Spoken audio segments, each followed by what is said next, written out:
Hey friends, Jason here, welcome back. Today I wanted to talk to you about hummingbirds. Now, hummingbirds are one of my favorite animals, and one of the reasons is because they're always around, especially in the spring and summer. So it's an animal that we're able to see in our backyard and our neighborhoods, which is especially important right now when we're staying at home to prevent the spread of the virus. So I love that I'm able to see them around. The other thing is that they're so unique. Hummingbirds are the smallest bird species in the world that we've been able to find. So that by itself is pretty cool. The other thing is that they're so fast. If you've ever seen a hummingbird, or next time you see a hummingbird, look carefully and notice how you can't really see their wings. Their wings are moving so fast that they're just a blur. Their wings are actually moving 80 flaps per second. That's 80 flutters. Like, I can't even move that fast. And the other really unique thing about the way that they move is that they don't move like every other bird out there. How does a normal bird flap its wings? You can go ahead and show me. I'm gonna show you. They go like this, right? Very traditional way for a bird to flap its wings. Hummingbird does not do that. Hummingbird actually flaps its wings in a figure 8. So this is my terrible version of it. You can go ahead and try too. Oh, there we go. There we go. Getting it. But that's not the way every other bird flies. So what does that help them do? Other birds can only move forwards as they flap their wings. Because hummingbirds have that figure 8 that's super fast, they're able to hover in place and they're able to move backwards. That's just so amazing to me. And the fact that they can hover in place is a really useful thing that they're able to do. It enables them to survive.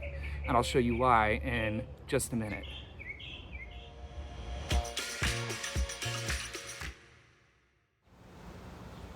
Now, because I like hummingbirds so much, I've done some things in my yard to help bring them in, to draw them here, make it a hummingbird-friendly yard. What are some things that might encourage a hummingbird to visit your yard? Some things that hummingbirds really need to survive. Maybe food. Here's what I've put in my yard. A hummingbird feeder.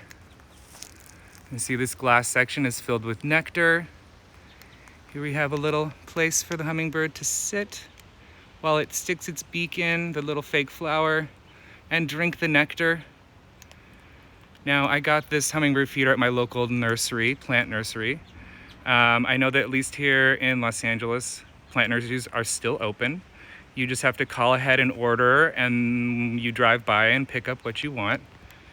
You can also buy the nectar goes inside of it, or you can make that at home. It's you make it with 4 parts water and 1 part sugar. Just make sure the sugar dissolves, and then you can fill up your feeder. And you can also make your own hummingbird feeder at home using things you probably already have around the house. I'm gonna post another video right now where I show you how to make one. Just make sure you have a parent with you to help you out with that. Otherwise, that's one easy way to bring hummingbirds into your yard so you can hang out with them yourself.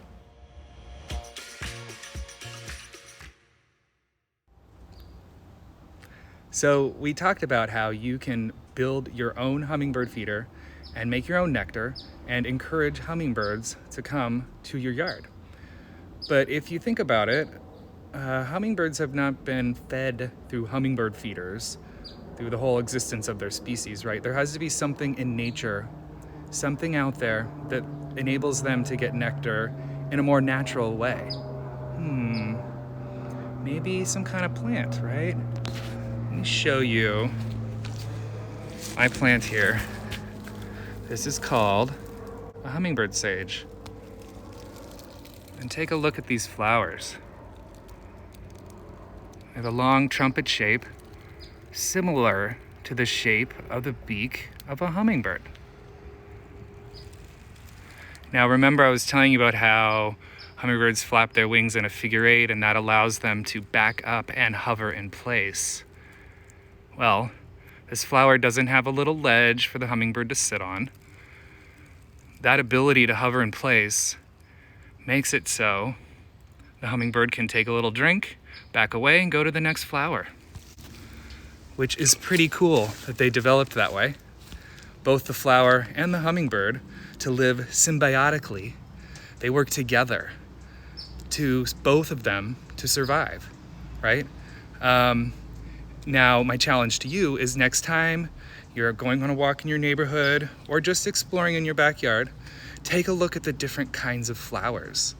And if you find any of those trumpet-shaped flowers, hang out there for a minute. It's spring, there's lots of hummingbirds around. See if any hummingbirds come by to visit your trumpet-shaped flowers. While we're on the subject of hummingbirds, I thought I might tell you a story. Now, this is not my story. This is a story that's been passed down for thousands of years by Native Americans. But this story about a hummingbird seems very relevant to me right now, given the way that we're being forced to process and react to what's happening in the world with the coronavirus pandemic. So, a long time ago, in a forest, there was a lightning storm. And one bolt of lightning hit one particular tree, and that tree caught on fire. And very quickly, the whole forest was consumed in a blazing wildfire. And all the animals that lived there, that called that forest home, they panicked. They didn't know what to do. They ran out to the edge of the forest to a creek where they could feel a little safer, but they were looking back at their whole world turned upside down. Everything that they knew changing and being destroyed. And they didn't know what to do. They were shocked.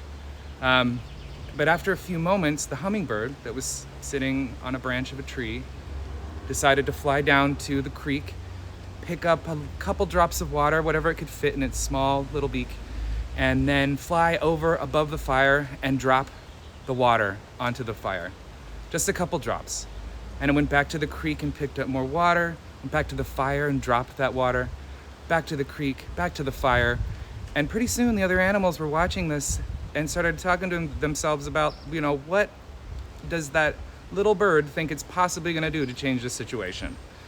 When the bird finally came back one time, a deer yelled out, "What do you think you're doing?" And the hummingbird paused and looked at all of them and said, "I'm doing what I can." And sometimes we might feel like what's going on in the world is out of our control and that we can't do anything about it. The things that we can do are pretty simple, right? We can stay at home to help stop the spread of the virus.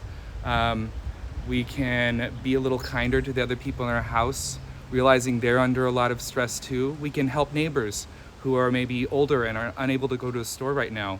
So we can do these small things, but it doesn't feel like, is that gonna really change the course of what's going on in the world? Is it really gonna make a huge difference? And to the hummingbird, it felt like it was doing something. At least it felt like it was being productive. And helping in some way, and we can do that too by doing these small steps. But what I think the bigger lesson here is that each of our individual small steps don't happen in a vacuum. The things that you're doing, the things that your family members are doing, that your neighbors are doing, it all adds up.